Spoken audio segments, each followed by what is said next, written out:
Kashmir issue নিয়ে গত কয়েক সপ্তাহ ধরে উত্তেজনা বিরাজ করছে ভারত পাকিস্তান সীমান্তে। এর মধ্যে বুধবার মধ্যরাতে পাকিস্তানের পাঞ্জাব ও আজাদ কাশ্মীরের ৯টি স্থানে একযোগে ক্ষেপণাস্ত্র হামলা চালিয়েছে ভারত। আন্তর্জাতিক বিভিন্ন গণমাধ্যমের তথ্য মতে এখন পর্যন্ত হামলায় শিশুসহ ২৬ জন নিহত ও ৪০ জনের বেশি আহত হয়েছেন। অপারেশন সিন্দুর নামের এই ঘটনার প্রতি তীব্র নিন্দা জানিয়েছেন পাকিস্তানের ছবি অঙ্গনের তারকারা। প্রার্থনা করছেন এই যুদ্ধ বন্ধের। পাকিস্তানি অভিনেত্রী মাহিরা খান তার ইনস্টাগ্রামে স্টোরিতে এ হামলা নিয়ে লিখেছেন, ভারত রীতিমতো কাপুরুষের পরিচয় দিয়েছে। সাধারণ মানুষগুলো প্রাণ হারালো। আল্লাহ আমাদের দেশকে রক্ষা করুন। অভিনেত্রী হানিয়া আমির এই হামলা নিয়ে ইনস্টাগ্রাম স্টোরিতে লিখেছেন, আমার এখন কিছু বলার ভাষা নেই। একজন শিশু মারা গেছেন, তার পরিবারও ভুগছে। এর কারণ তারা নিরুপায় ছিল। এমন অবস্থায় হামলা স্পষ্টত নিষ্ঠুরতা। আপনারা নিরাপদ মানুষের উপর হামলা করতে পারেন না। এটা কাপুরুষতা। এটাকে শক্তি বলে না, এটা বরং লজ্জার।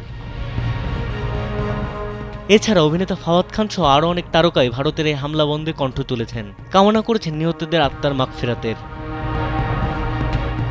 বিনোদন ডেস্ক, কালবেলা।